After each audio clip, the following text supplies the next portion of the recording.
Thank you for your time No, and no worries. attempts for us. Finally, we are here. And let's introduce ourselves. Um, so I'm Sharon's mom, and my son Manohar also found to have sialidosis. Sialidosis is a progressive, and it impacts each of your organs for permanently damaged. And we all know we are a group that we support each other. And Dan have done enough research, and we are trying to delay the progression in all of you with the hope that that there is there are the treatment, the clinical trials that are coming will work on you all, and then we'll reverse as much as we can from anything that has progressed. Anything that we couldn't reverse, probably you guys have to manage, but we are hoping even that will be reversible. And because you all are young, there are, that a lot of people in our group also have aged to, they're in the middle and mid-age, and we need to work hard for all these clinical trials. So that's why these interviews. So you're from Utah, I live in Virginia, and let's begin. Yeah, so I'm 24. In the Salt Lake City / West Valley City area of Utah. Currently, I'm just going to school, and I am working. I guess that's commonly what people do at my age. So, other than that, there's not really much going on. It's just those two normal things. Besides, I can't go out and do other stuff that I wish I could, but those are the two main things. Yeah. So tell me about when did this start for you? You are 23, right? When did if you think back, there should have been some symptoms before you even realize that that something is wrong with you, right? If you now think back, when did you actually recognize there's something wrong with you? At what age?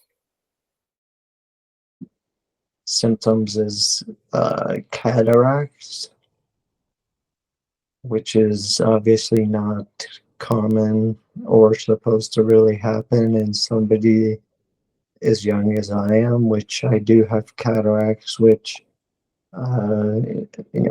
impair your vision, if you know what a cataract is. And sialidosis, cataracts, impaired night vision, stuff like that.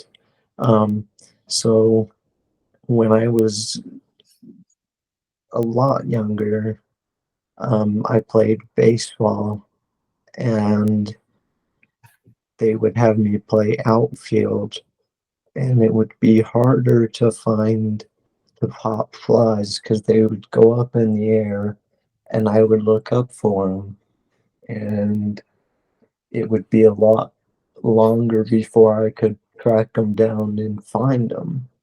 And then by the time I would run and like try to jump and like make the catch, everybody would be like, "What are you doing?" I was like, "I couldn't see it."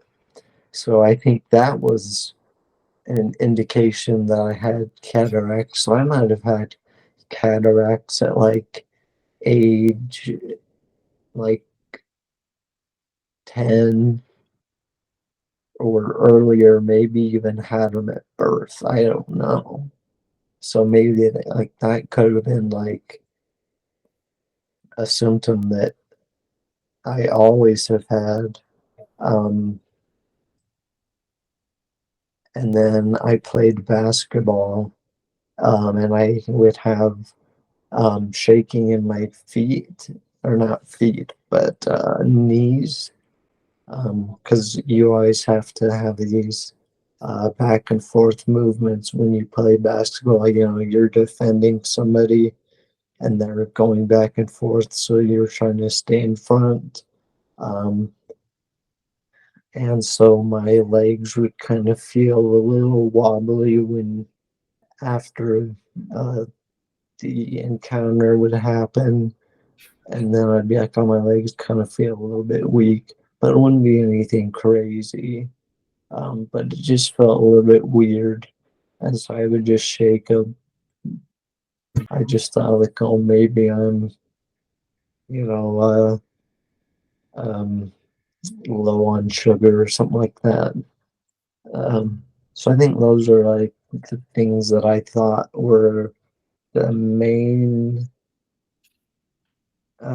instances now that didn't affect me fully, but were clear signs that something was not quite right. But at that time, they didn't seem to be anything impactful. Right.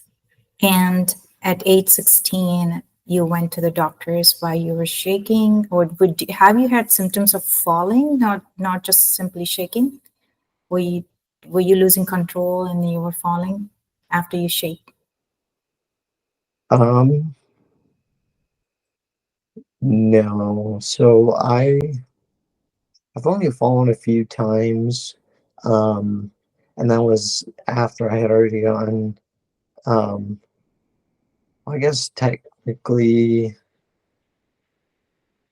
I did fall one time when I was playing basketball, and I was just walking, but I didn't think anything of it. I just was like walking, and then fell down, but then I got right back up and I kept walking. Um, but all my other times were after I had already been diagnosed. Um, and they weren't like big falls for me. They were when I was like, I had like a cane in my hand and I just couldn't move because there's a thing, and I don't know the name for it, but where you basically are like locked in place and you can't move. Or at least this happens for me because everybody else is different with their symptoms. But you basically get locked in place and you can't move forward, backward, anywhere.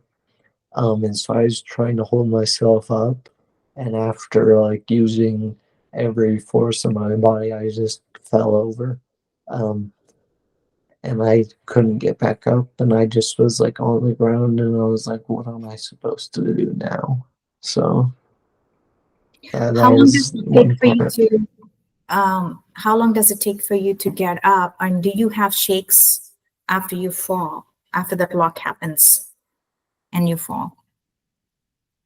I mean, that doesn't really happen that often, mostly because I um, am preventative of it, and I can keep track of it now, and I have too many things to make that not happen. Um, but on that particular day, I had to, um, I had to, I physically couldn't, like I just physically couldn't, because I was going to my car from work, and so I was in the middle of a parking lot, and there was nothing for me to put my hand on and um, get myself up. So um, I had to call um, a non-emergency, like fire squad, whatever you want to call them, and they drove over and they like escorted me to the car and were placed me in, and then I drove home from there. So, but if I have something to hold on to, then it's different, and I can get up fairly easily. But if there's nothing to hold on to, then it's hard to say. Did that fall happen after you were diagnosed with the sialidosis or before Yeah, diagnosis? yeah, it was maybe a year and a half ago, something like that. Okay. That was in your college, right then? Work, yeah. Okay. You had, like, as you mentioned, everyone will have different symptoms, but seems like we recognize majority of the symptoms are same, and it's just that they come at different timings. But then the problem is that diagnoses have been getting delayed for many. Do you mind sharing with me, as you shared earlier, how did they go about it that they finally arrived at this is sialidosis? For you, it took 2 years from the time you recognize that there's something wrong in you, which is age 16. And from there, what are the measures that they have taken before they arrived at that is sialidosis? They just since there's nothing they can do, they notice they're just like, well, there's nothing we can do. All we can do is just give prescriptions for tremor type uh, things. So like ataxia, which is a form of like muscle jerking, and myoclonus, which is same thing, but in like a different form, and tremors. So basically, it would just started with one pill, and they were like, "All right, just take this one," and then the shaking increasingly got worse, and then they were like, "Okay, take these two."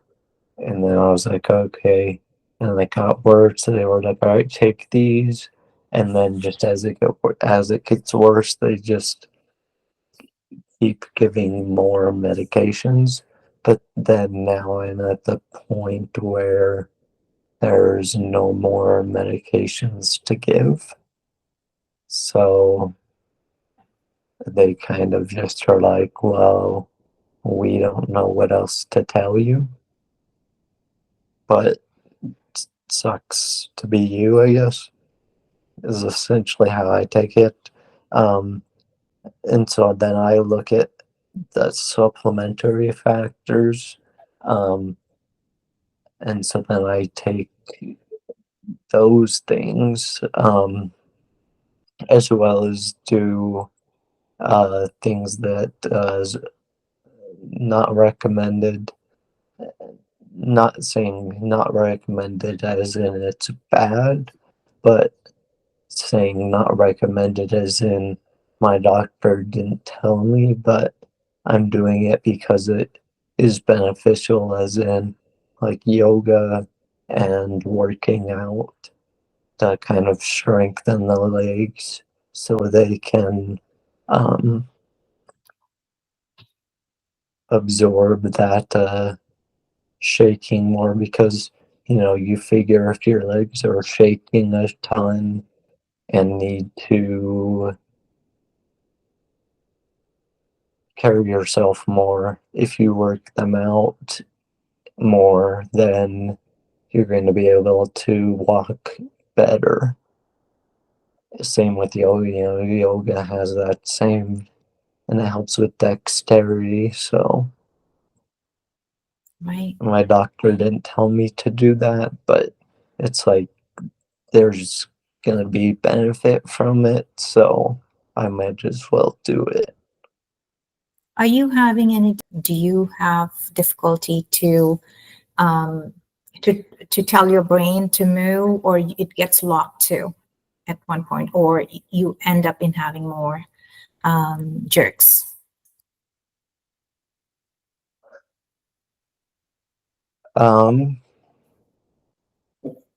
So I would say I'm purposefully doing things that I know that I can do. So I'm not doing anything that I don't know if I can do. But for me personally, nothing really locks up for me. And like there will be things that shake a lot, and so I'd stay away from those, but they don't like lock up or jerk. They just shake because one, I'm just not flexible, and two, it's just kind of always been a thing for me. So it's kind of hard to tell what is what in that scenario. But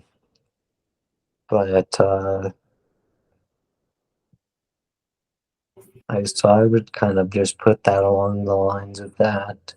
And especially with my case being as odd as it is, with how I can walk without a wheelchair, but then I often need a wheelchair and then often need a walker, so I'm like all over the spectrum when it comes to what my legs do and don't need. So that's another weird element that not everybody with Sialidosis has, where I know a lot of the people that do have it need a wheelchair all the time, which I don't. I use one if I am going somewhere for like a long period of time. But if I'm not going anywhere for a long period of time, I'll use like a walker. Or if I'm barely going anywhere, I'll just walk on my 2 feet. So it's just kind of a weird scenario. The medications, you said they kept giving. Did they wean you off any medications, or you kept taking? And how many are you taking? Um, so they did keep giving them and keep giving them, but then they tried to like take one off because then they were, because while I was have just been stuck inside my house, they were like, well, since you're just stuck here anyways, let's just experiment. Um, and then I stopped taking one and I didn't feel good in terms of like the shaking. So I was like, no, we definitely need that one. Um, but then they gave me a different one, and my hands I felt like were a lot shakier. And then I was like, is that because of this one? Because I took this like 2 weeks ago and now my hands are shakier. I was like, so maybe I should stop taking this one and see if my hands get regular again, because my hands usually aren't that shaky. They are somewhat shaky, but they're not that shaky. And they are slowly getting not that shaky anymore. Um, and that one was Berviact. And I'm not taking that one anymore. I still have some, but I've been not taking it to test my theory. But currently, as far as prescriptions, I am taking oh,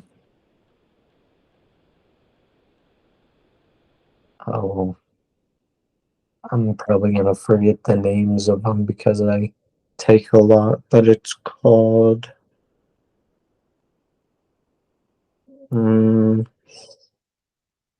what's it called? Depakote. Do you take zonisamide? Zonisamide.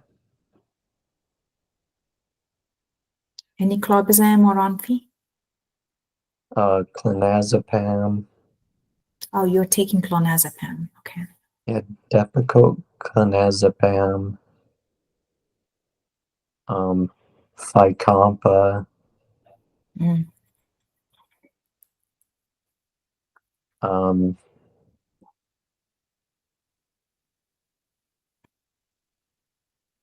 Hepra, and then there's this one pill that's you like take 4 of them at a time.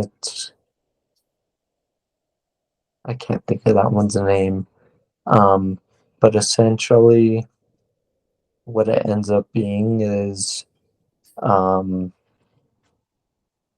total, uh, it's like, let me try and count on my head.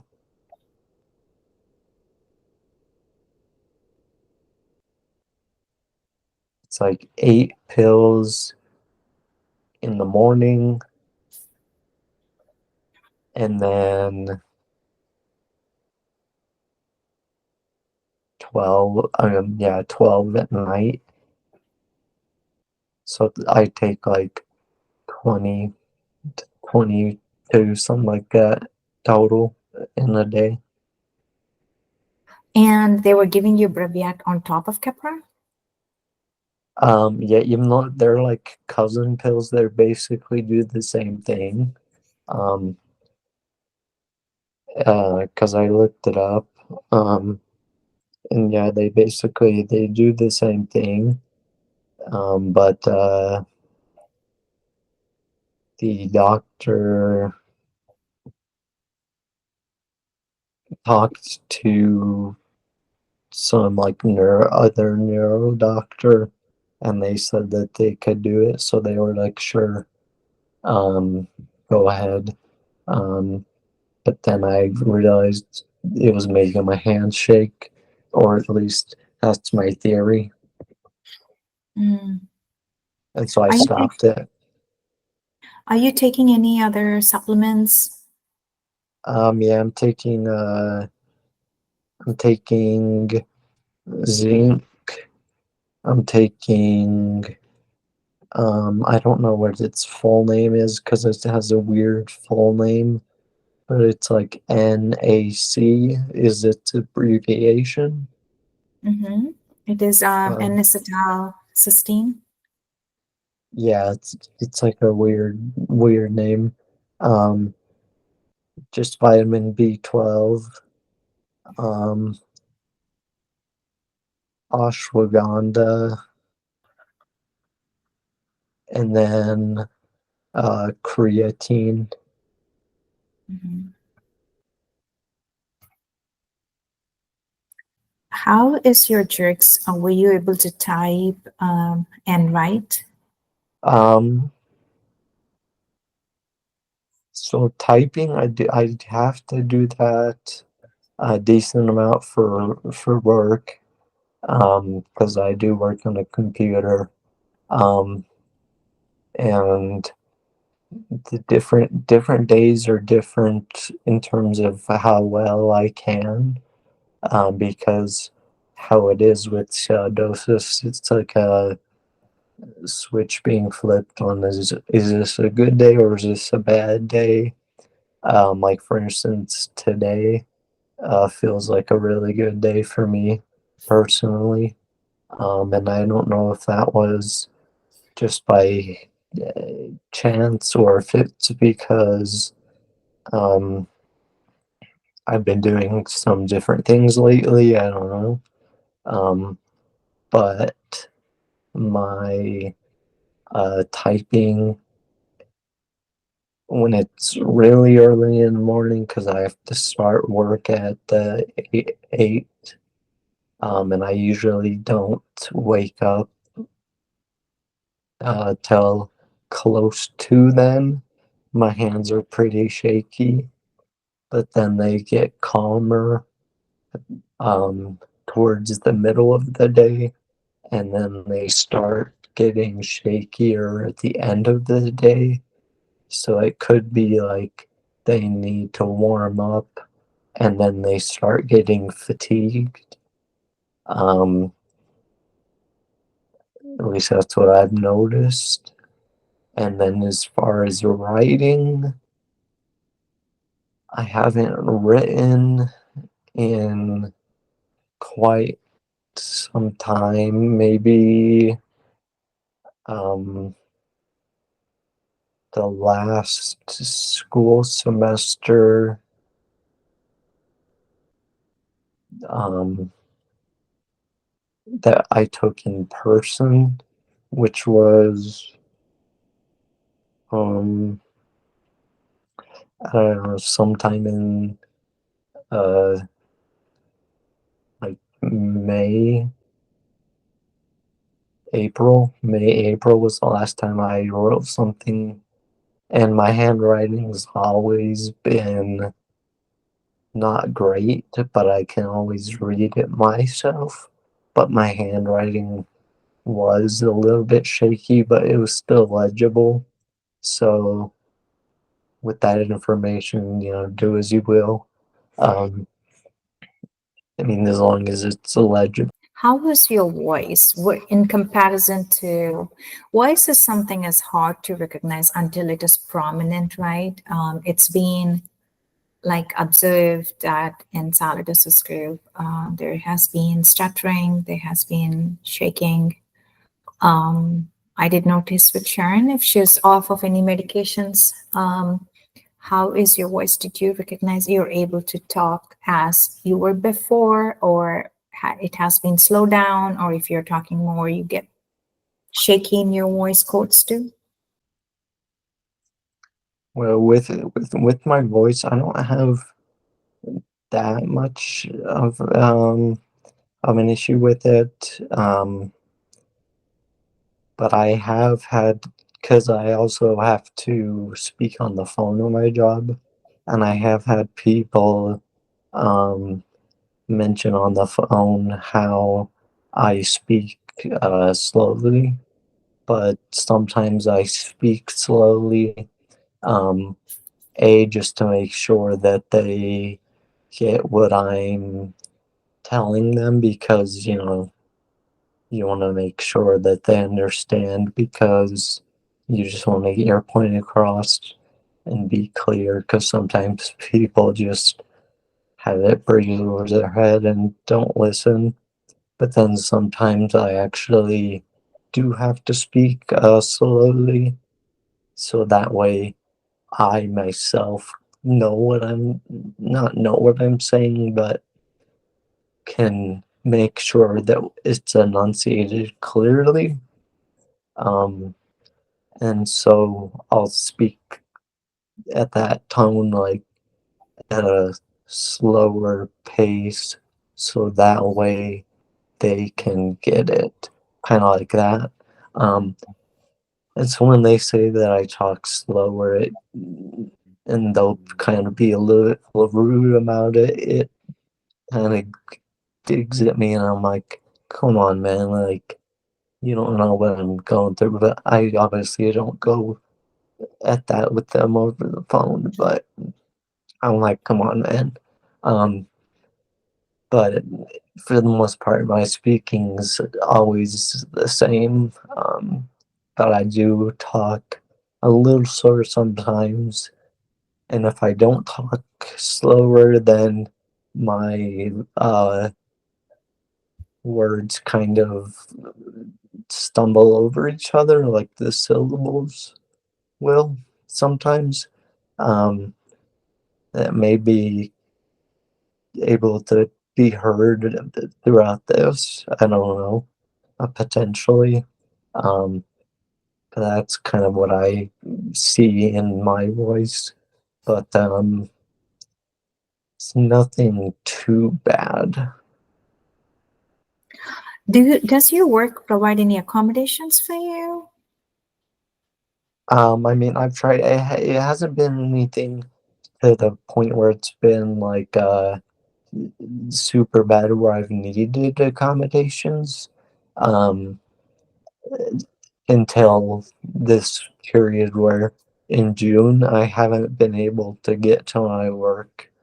But we are able to work from home, Okay. and so I've just been like, I they know that of my condition, so like I physically can't come in. Like I just have to work from home, and so they're like, okay. And I made a meeting or whatever you want to call it with my ADA/HR department at work. We had a whole thing.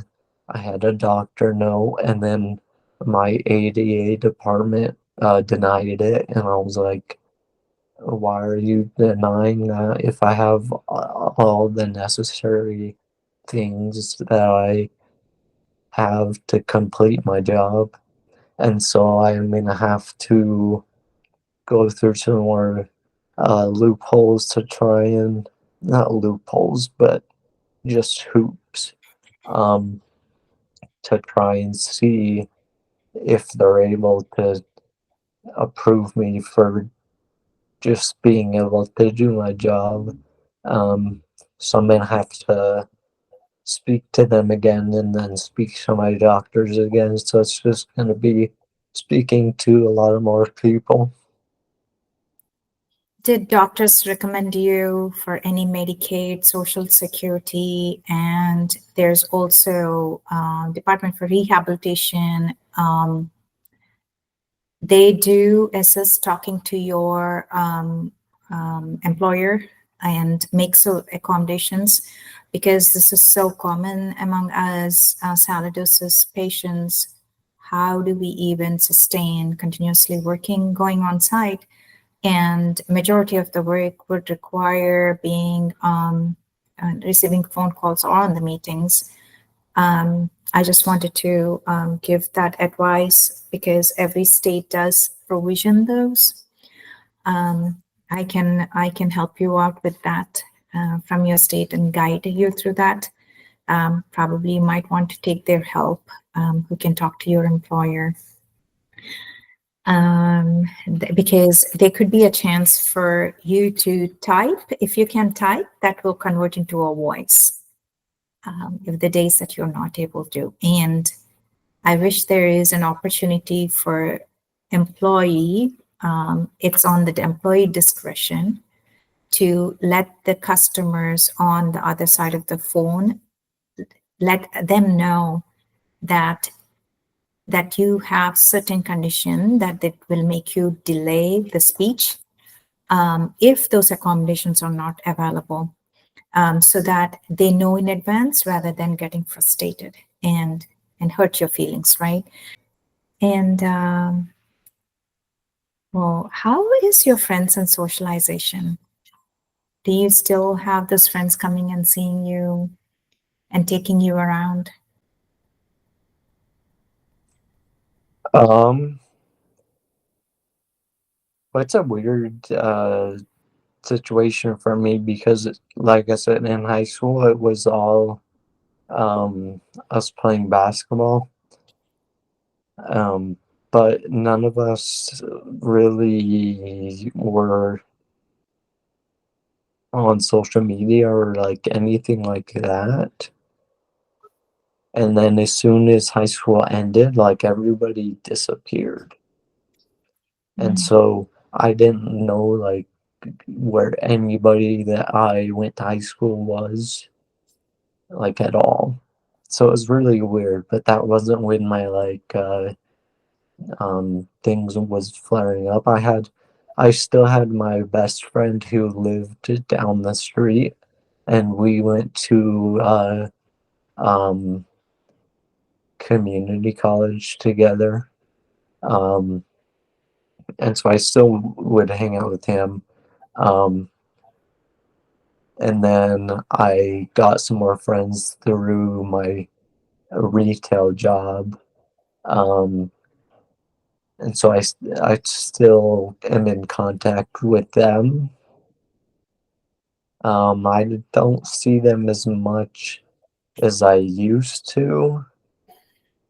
And I don't know if that's just a thing being older or if it's just a thing because now I'm the person you have to be burdened with carrying around in a wheelchair. I don't know. And obviously they'll never tell me the truth. Everything they'll say is gonna be, we're older now, so we have more stuff to do. That's always gonna be the answer. So I'll never know. And I accept that. I don't mind not knowing because I'll never know. So but it is only just a couple of people. Basically, my interactions are just going and getting um, tattoos. That's basically it. To Which is, I mean, it's cool because I like getting them, and I like my tattoo artist. He's done like all of my tattoos except for two, so I'm pretty close with him. I met him when I was 18, and I'm 24 now. In fact, I have an appointment with him on the 18th of this October, but that's besides the point.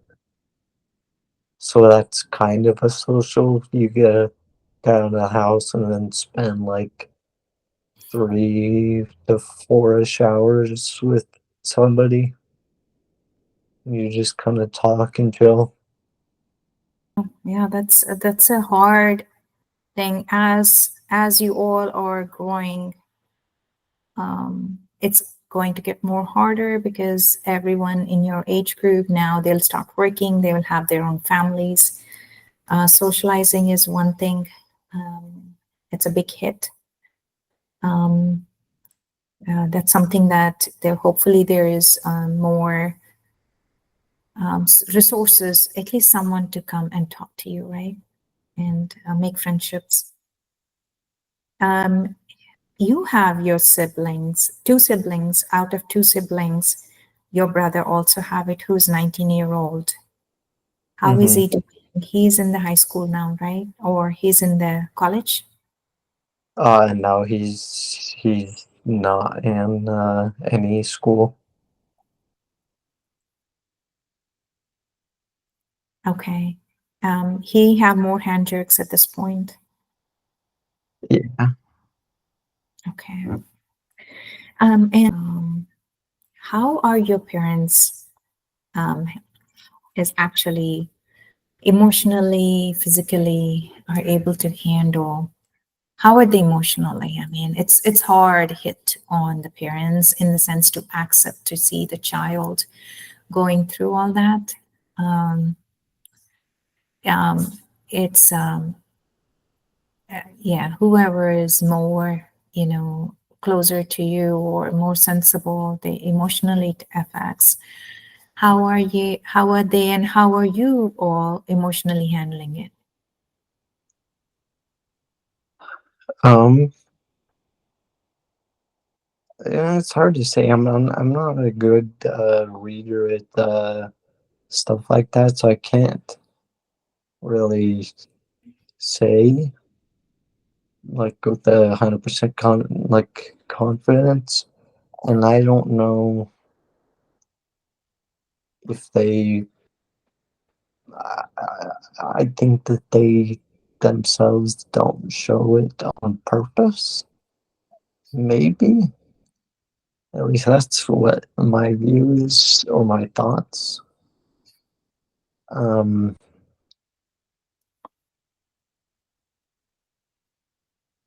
because I mean, it sucks, and I get it. Like they help me out, and they're fine with that aspect. But then, like, I don't know how they feel after the fact. Um, and then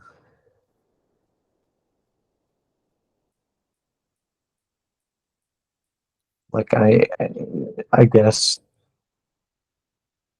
that's kind of how I would put it is like they'll they'll help, but then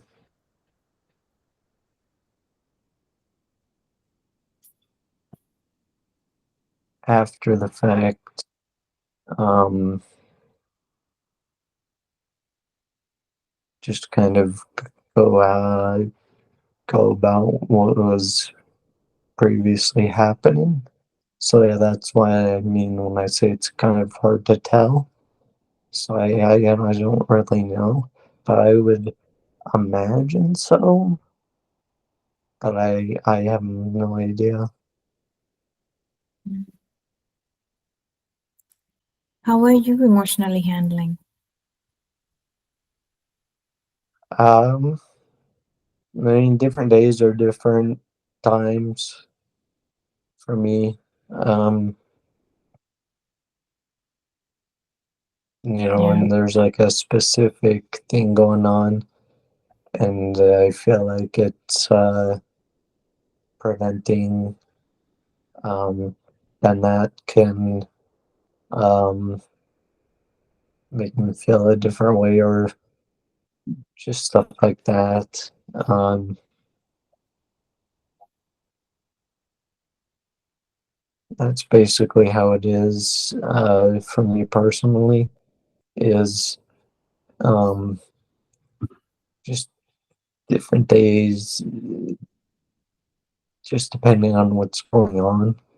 Um, because there's the days where it's like super shaky and like I can't even um, like pick up a piece of food almost.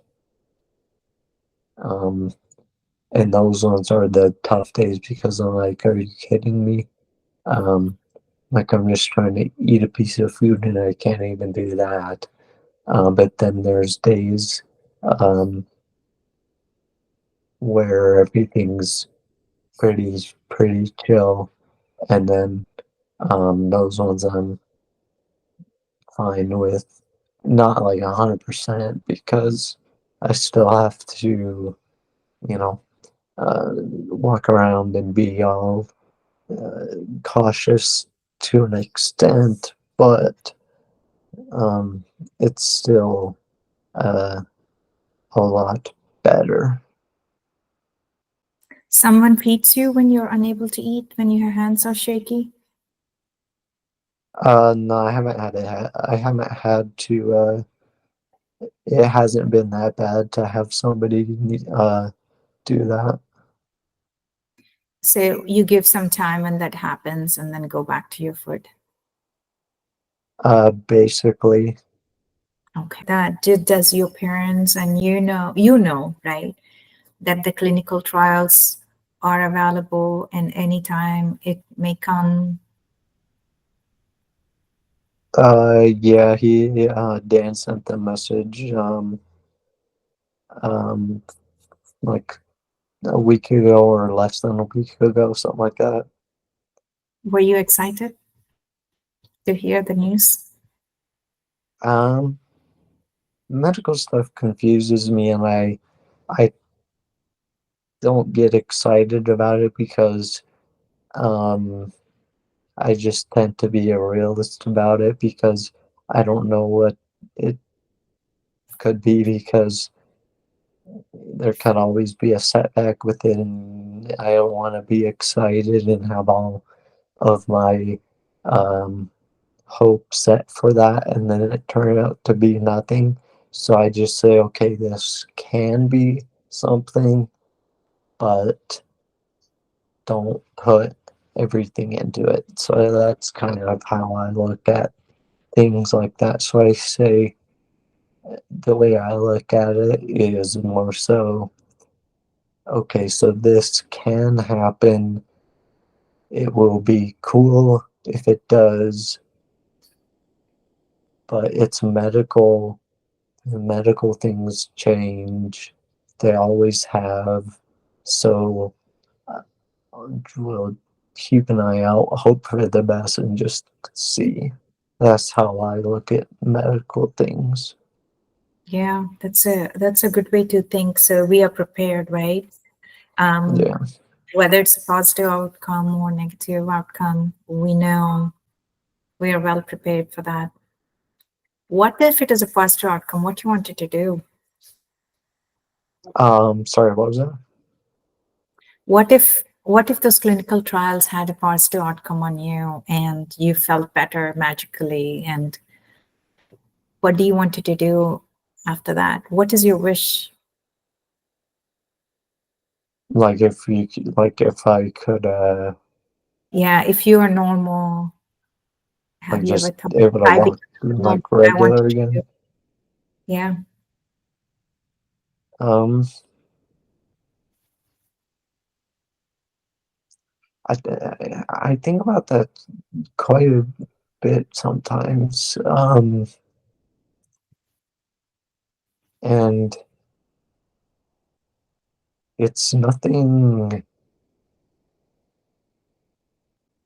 it's nothing crazy. It just be like, well, obviously I want to play like basketball again, but that would be um like something else. But I'm talking about like just regular. I just simply would want to um like run like down the street and then like walk up a flight of stairs without holding the rails. Mm. Are So you, just something super simple. yeah, are you going up and down the stairs without any assistance, just holding the rail? Are you able to manage that? Um, I on certain days I can. I mean, I did today. Um, Mhm. I walked down. Well, I guess up and down. Um, like I walked into my kitchen and then uh just walked around for a second. I don't even know why I went in there. I think I just went down just so I got the exercise on my leg and then walked back up. Mhm.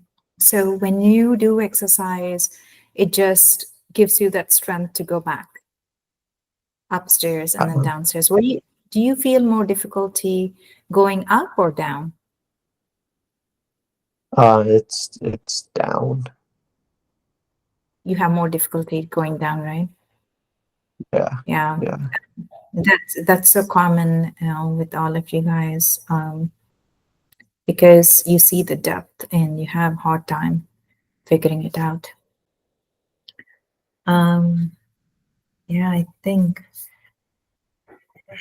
I think we covered all. I hope that there are resources that are available in your area where you can get some help. Just as a friendly help who can come and pick you up, can you take you here and there? Um, I can help you to find those resources and then connect you. Hopefully, if I can, and there should be someone who can guide you through it. Generally, doctors, if you ask doctors, some of the doctors does have all these resources. They will help with those. At least you're not stuck right now. You're stuck majority of the time home, right? You go out once in a while.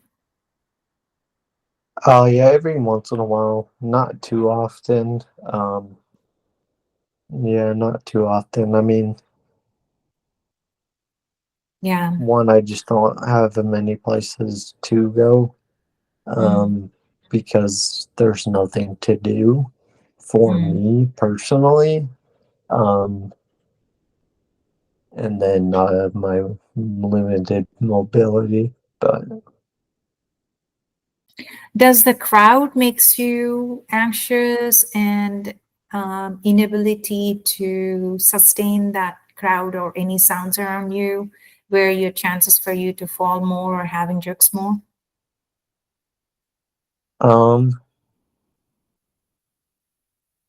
I just, well, this could just be a personality trait. I've never liked being in big crowded areas. Just throughout my whole life, I never have. Okay. So Yeah, like, even yeah. stores, like to the stores, even that movements of others, shoppers, does it make you cautious about, and it triggers you more jerks or ataxia or locks? Um,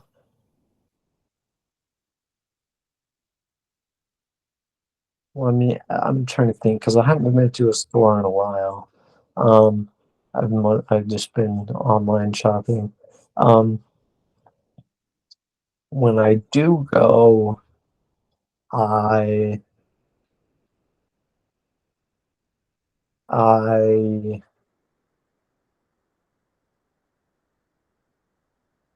go on like patterns of walking. Um, so like if somebody interrupts that pattern that I'm moving in, it bugs me because I like to be in that pattern because it helps with the movement. Because like the last place I was in, that wasn't um, shopping online, that was in person. Because if I'm in a wheelchair, it's fine. There's no issue there. But if I'm in a walker or a cane, then I need that momentum and steady rhythm.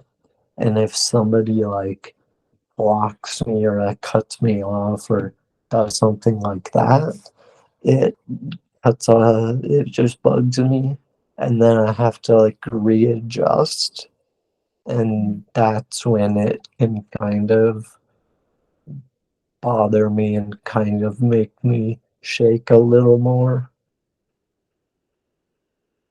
But yeah, as far as like large places making me shake more, they don't. It's just I don't like them, if that makes sense. Because I like to go to um, bars and clubs, but I can't really do that anymore in my current state because like 6 months or not 6 months in June, at the very end of June, I went to a place, um, and it was fine. Um, but then the very next day, my shaking got so bad that I couldn't even move hardly. And that's like where my cycle is at right now. Yeah. And so prior to that, though, I was in there just fine. Um, and that amount of people I'm fine with, um, you know, and everything like that's fine. And those environments I'm fine with. They're not my favorite, but I'm fine with them. Yeah, that's actually a very good one to bring up, because that's something that when we are normal, we are rushing in the stores, we cut off, we cut off people. And now it's actually making me think, step back, not to cut out, and figure out if you have to go faster, um, maybe going closer to the aisles rather than cutting diagonally on someone, so that people like you to have a tendency to fall or have anxiety and figure out different ways to again readjust to stand and then walk. I did several times. Now I started thinking, no, I cannot do that, because we never know who is pushing that wheelchair, who is pushing that actually cart, right? When you go to the stores on the wheelchair, do you go by yourself or someone is pushing you? I don't think I've ever been to a store by myself in a wheelchair. Mhm. Yeah. Okay. Awesome. Yeah, hang in there. Hopefully, all these supplements help us to delay the condition, and then there is always something comes up, and hopefully our clinical trials from UMass and St.Jude will give us a solution for that, right? And hopefully that gives a path forward for the other treatments too. I'm just praying. We just have to work hard sometimes. Without that, even God will not help, right? So that's what we are doing. You guys have to relax. You guys have to, just stay calm, enjoy in whatever way that you want to. There will be emotional hits, roller coasters. And you know that we all are very supportive groups, right? And keep chatting with the younger generation. And so we'll end the call. Thank you so much for this opportunity. And let me know if you need anything from me. I'll be more happy to do that. And then we'll stay connected. Yeah, sounds good. Yeah.